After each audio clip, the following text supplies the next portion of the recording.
আসসালামু আলাইকুম। ইনার ওয়াইফের পেটে বাচ্চা মারা গেছে। এখন ওইটা অ্যাবর্শন করতে হবে অথবা সিজার করতে হবে, যেটাই করুক না কেন। অলরেডি ভর্তি চট্টগ্রাম মেডিকেলে, টাকার জন্য করতে পারতেছে না।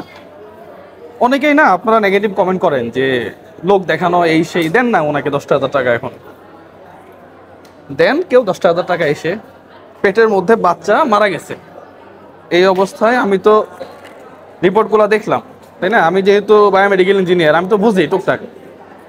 তো এই অবস্থায় 18 উইক ছিল আর কি বাচ্চাটা। এরপরে এটা নষ্ট হয়ে গেল।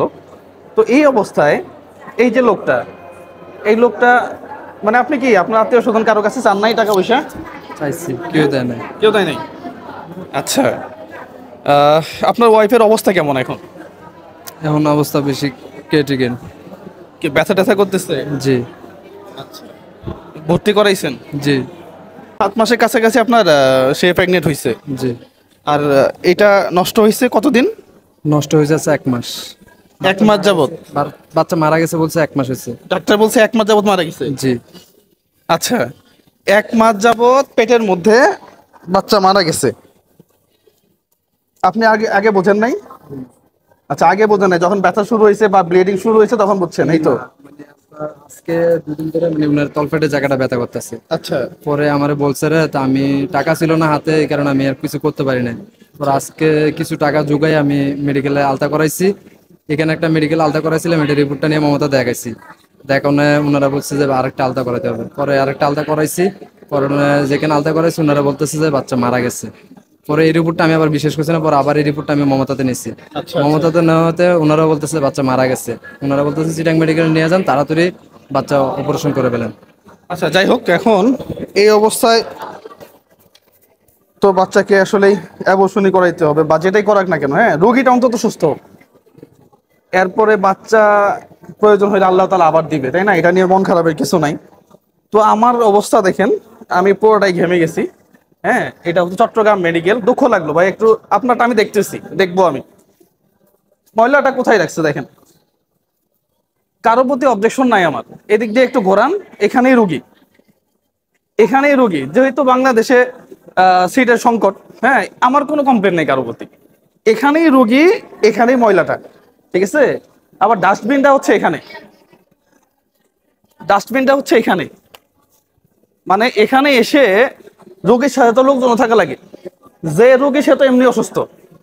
ফাইনালি যেই ভদ্রলোক মানে রোগীর সাথে থাকবে আর কি, হ্যাঁ, ওর অবস্থা খারাপ হয়ে যাবে। মানে ও আর জান নিয়ে যাইতে পারবে কিনা সন্দেহ আর কি। যাই হোক ভাই, মন খারাপ করেন না। হ্যাঁ, আমি তো আপনার জন্য খুব বেশি কিছু করতে পারবো না। হ্যাঁ, আমি ছোট মানুষ। ভাই ফোন দিয়েছে দেখে খারাপ লাগলো। আমি পারি না, আমি নর্মালি এই ধরনের রোগী নিয়ে কাজ করি না। আমি কাজ করি প্রতিবন্ধী নিয়ে। দয়া করে কেউ ফোন দিবেন না। ফোন দিলে আমাকে পাবেন না, মন খারাপ হবে আপনার। কারণ হচ্ছে আমি একটা সেক্টর নিয়ে কাজ করি। এখন সারা বাংলাদেশে অসংখ্য এবং অনেক মানুষও আছে আমার মতো যারা হেল্প করতেছে। তাদের ডিপার্টমেন্ট আলাদা, তাদের কাছে যাবেন। পাশাপাশি ওই বললাম না, আমার একটু আবেগ বেশি। আমি প্রথম বলছিলাম যে আসবো না, পরে যখন মানে উনি আবার ফোন দিছে, পরে পেটের মধ্যে বাচ্চা মারা গেছে প্রায় 1 মাস। আসলেই বের তো করতে হবে, না হয়তো রোগীর অবস্থা খারাপ হয়ে যাবে। এখান থেকে ক্যান্সার পর্যন্ত হয়ে যেতে পারে। পচে গেছে, হ্যাঁ। তো এটা চিন্তা করে আর পারলাম না। ঠিক আছে, নেন, এটা নেন। আপনি আপাতত চিকিৎসাটা করাই নিন। হ্যাঁ, আমি তো খুব বেশি টাকা দিতে পারবো না আপনাকে ভাই। 1 2 3 4 5 6 7 8 9 10।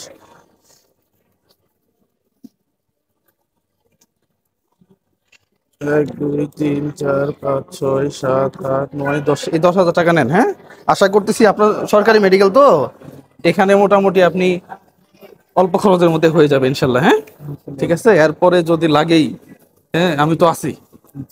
বুঝেন নাই, মানুষ তো টাকার অভাবে বাচ্চা পেটে থেকে বের হবে না এমন তো না, তাই না? মরে তো যাই নাই, আছে তো।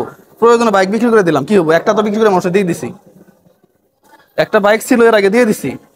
আরেকটা না হয় দিয়ে দিব, সমস্যা কোথায়? কিন্তু চিন্তা করবেন না, যারা নেগেটিভ কমেন্ট করো তারা দেখো ভাই, ভাই চান আল্লাহ ভরসা।